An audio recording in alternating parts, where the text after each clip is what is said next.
and I had to make the decision to quit that job. I did not. I tell people I did not want to quit that job. Man, I'm telling you, Yeah, I bro, understand that one. I definitely understand that. Like, it wasn't like, oh, I got to quit this job because this job, da, da, da, da, da.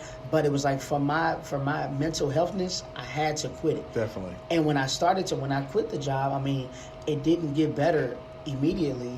I had to, really seek help. Yeah. For the first time, I really did have to seek help. So shout out to DJ Nerd Boy, and a lot of my friends and family that reached out to me during that time, because I don't know, man, I was in a weird place. Like I just didn't want to do nothing. Like, I was like, I'm tired of music. I'm tired.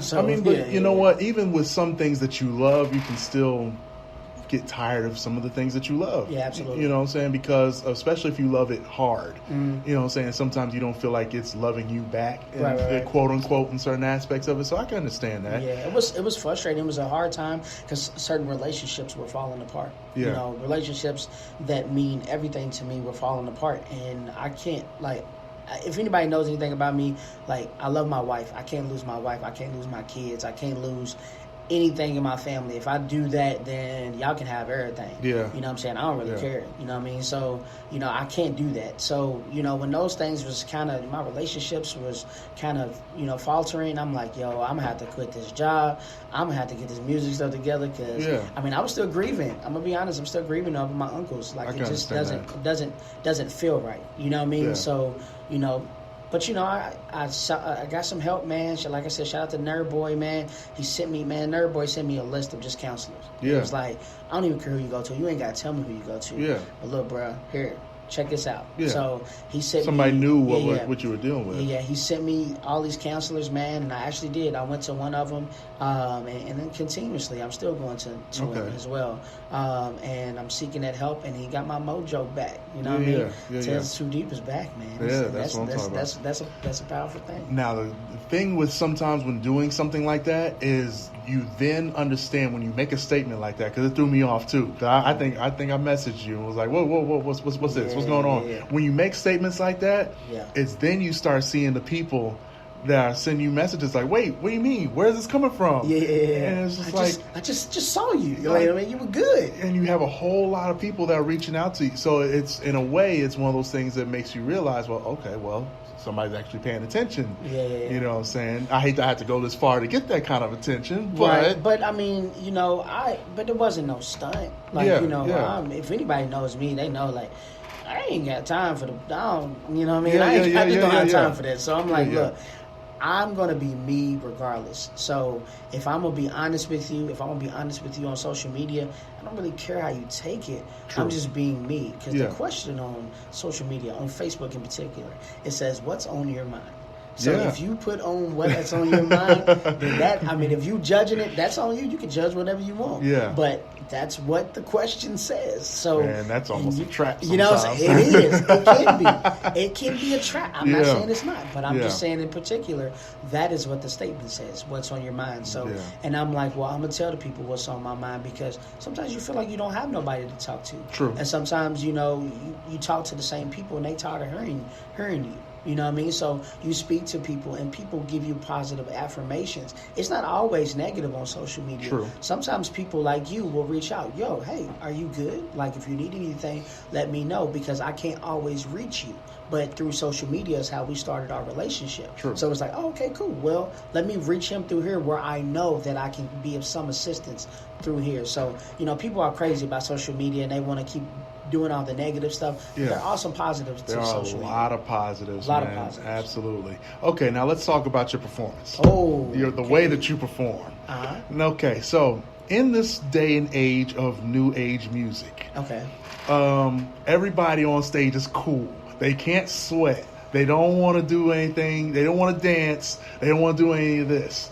Tales Too Deep performs like he's on Summer Jam, and he's on each side of the stage. He's making people stand up. He's making people jump up, clap. Like, it's a full-scale performance whenever you're on the stage. Now, where does that come from? Because, that, like I said, that's not this day and age. That's not the norm for 2019. Everybody's too cool. Let me say this. I would say experience. Okay.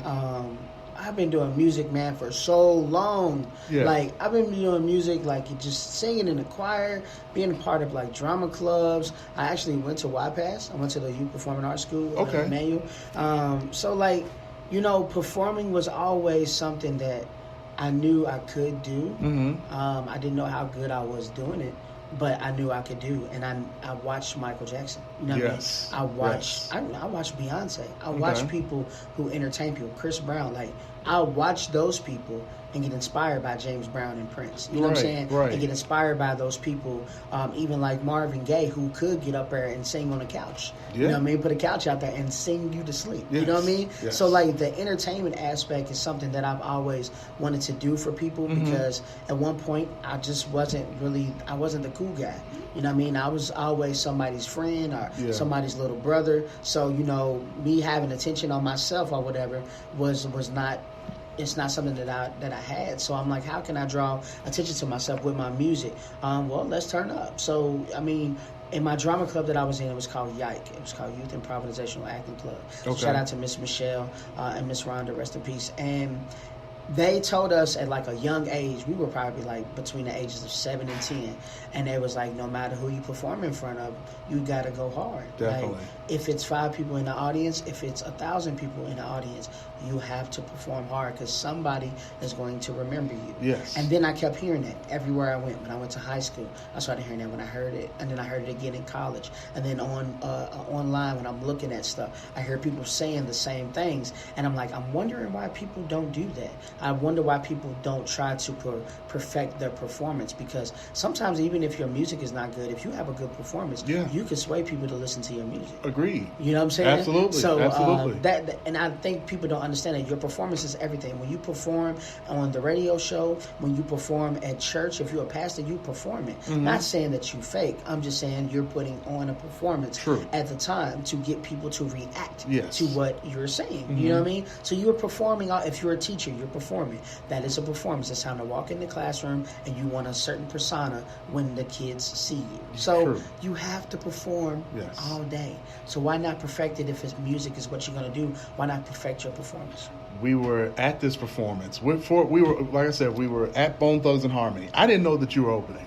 Oh, okay. Cool. I didn't know. So you know what? This is the second. This is the second radio interview that I did, and they said the Bone Thugs and Harmony, and they said I didn't even know you was performing, and I was like, oh, okay, that's cool with me.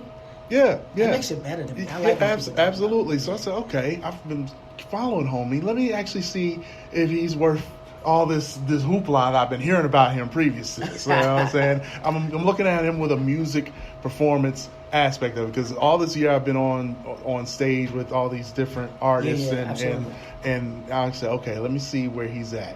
And I've got to say, I mean, I saw people that didn't want to dance start dancing. Like when Wine for Me came on. Absolutely. You know what I'm saying? You made people that were just trying to stand there and be cool. I saw feet and I saw hips. And I was like, okay, that dude probably shouldn't be moving like that. But it's okay. He's moving. My man's got him moving. So he knows what he's doing over there. So yeah, it was impressive to see. And I was like, okay, this guy's giving a full-on performance. And I hate to make this comparison. Oh, jeez. I hate to make this comparison. Oh, jeez. And I've got somebody here that says he was better than Bone Thugs and Harmony. Oh, I agree. Man. Whoa, I appreciate that. I agree. Man. Absolutely. Oh, jeez. You know what I'm saying? Okay. It was almost like, okay, well, we can get... I didn't feel bad leaving. After like halfway through Bone Thugs and Harmony set, I said, okay, yeah, all right. That's pretty much it. That's all I need to see. But yeah, the only other artist I've seen... And I swear it's not the Dreads. The only other artist I've seen here recently with this level of performance like that is T-Pain. Yeah, I know. You know what I'm saying? And it's also the sing-song melody aspect of it. But you know that's one of my favorite artists, though. I would have to assume so. Because, I mean, I'm not... Like, I don't... The funny thing is, I remember when T-Pain first came out. And I was like, man, this dude... Like, I didn't have my hair at first. And I was like, this dude is like...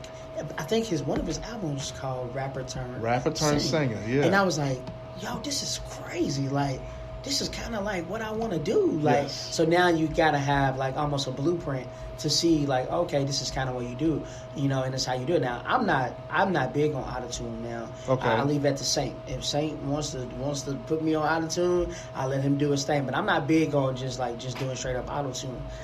But you know, I just was like, let me do my thing, man. And I like his music, man. I love T-Pain's music and his whole vibes. And maybe, hey, man, maybe I got some juice and some sauce, man. Hey, man. From T-Pain. But I don't try, like, I'm not, like, looking at him and saying that's what I want to do. Yeah. But if that happens, then, hey, whatever. You know what I mean? I tell you what, man. T-Pain, people sleep on T-Pain. Yes. Like, drastically. Yeah, they do. He had a line in one of these songs that might have been one of the best. I don't like a whole lot of stunt-tastic lyrics and raps and things like that. But he said something on one of these songs where he said, "You get stacks of money, I get stacks of checks in this thing." Yeah. And I said, you know what? Okay. What would you rather have, a stack of money or a stack of checks? Yeah, he's really T-Pain is actually a good rapper. He's brilliant. Chris Brown is really a good rapper too. Okay. He's good. He's good. Now, I'm not saying he's the best. Yeah. But he's good. Like, you know, if you can, people don't understand, like, you got to give people credit who can literally sing. Yeah. And then keep up with the rap. Like, you ain't got to be the best rapper because you're not a rapper. Yeah. You know what I'm saying? But if you can keep up and somebody can hear you and not know who you are, they think you're a brand new artist, yeah, you're doing what you're supposed to do. Yes. So, I mean, Chris Brown's not bad. Tory Lanez is not bad either. Yeah. Drake is not really anything. Like, he's not like I don't feel like he's a rapper, singer. I just think he's creating something. I don't know what it is, but he's creating some type of vibe or whatever. He's created a lot of the new generation. Yeah, he's got that's that what I said, emotional music. Yeah, between him and Joe Budden, I want to say, you know, because Joe Budden was overly emotional. The names of his mixtapes was mood music. Yeah. You know what I'm saying? Yeah, Drake is very emotional. And I'm a big Drake fan as well. So, you know, I don't know. I like music, man. I like people who make good music. I mean, one time, like, I was going off Lil Uzi Vert. Like, he dropped that Love Is Rage album, and I was like, I don't know why I like this, but I like this. I like the music in it. The music sound. Now, what he was saying, I had no clue. What he was saying. Yeah. But you know, it gave me some type of feels. I didn't know what he was saying, and I'm not saying that to throw shots or nothing. Yeah. But I really like the music, and I'm not the melodies and things of that nature. I like that. Now, oh boy, yeah, you can mention Lil Uzi Vert. Now, I haven't. Yeah. I'm biased. See, I'm old, so I'm more on my old school stuff. So Lil Uzi was a little far left for me. I haven't given that an experiment. Give everybody a try, man. Everybody gets a try because, like, I think of myself too as a person that's going to be giving artists like that an opportunity. Yes. So, like, I'm gonna when I get to the level that I'm going to be at, then, you know, I'm going to be sitting in the office like, yo, okay, what we think of this dude? Yeah. They might be doing some Lil Uzi Vert-inspired, Young Thug-inspired music. So, like, okay, we gotta take our ear and take this in consideration because this is where the new wave is, and we gotta do what we gotta do. And see, that's I'm gonna get there. I'm gonna get there. It's a slow process, man. There's people I had to like warm up to. But think about it. Regardless of what we think, they selling out shows. They are selling out shows. They selling out shows, man. And they doing what they got to do, and they're making a career out of whatever we think is trash. Yeah. They're making a career out of it. They're finding enough people that do like it. Absolutely. And they're selling their tickets to them and selling their music to them. And I think a lot of artists that are in my range of age and older, they could take a trick out of their book. Like, find your people. That's just marketing, period. Like, find your target audience, move it, and that's it. Don't worry about everybody else. Like, who cares if so-and-so don't like it? You got enough people in here to rock with you. True. So you better rock with them. You rock with the people who rock with you, period. If you don't rock with them, then you just doing yourself a disservice. You know what I'm saying? Yes. All of these people like you. Hey, man, look, you want some shirts? You know what I'm saying? What you want? You want to get a free show sometime? There you go. I got you. You know what I mean? Because they're going to do this. Oh, yeah. They're going to talk you up just because you did something for them. True. You know what I'm saying? So you got to be inspirational to the people who rock with you. Let's talk about Louisville music. Okay. All right. Now, as we've seen, there's been two artists two of the most notable artists over the last 5 years who have started their music career in Louisville, went outside of Louisville, and then blew up to that point. Bryson Tiller being one, and the other one being the homie Jack Harlow. So, do you think, and it's kind of a cliche question, but I'm going to ask it anyway. Okay. Do you think it's possible to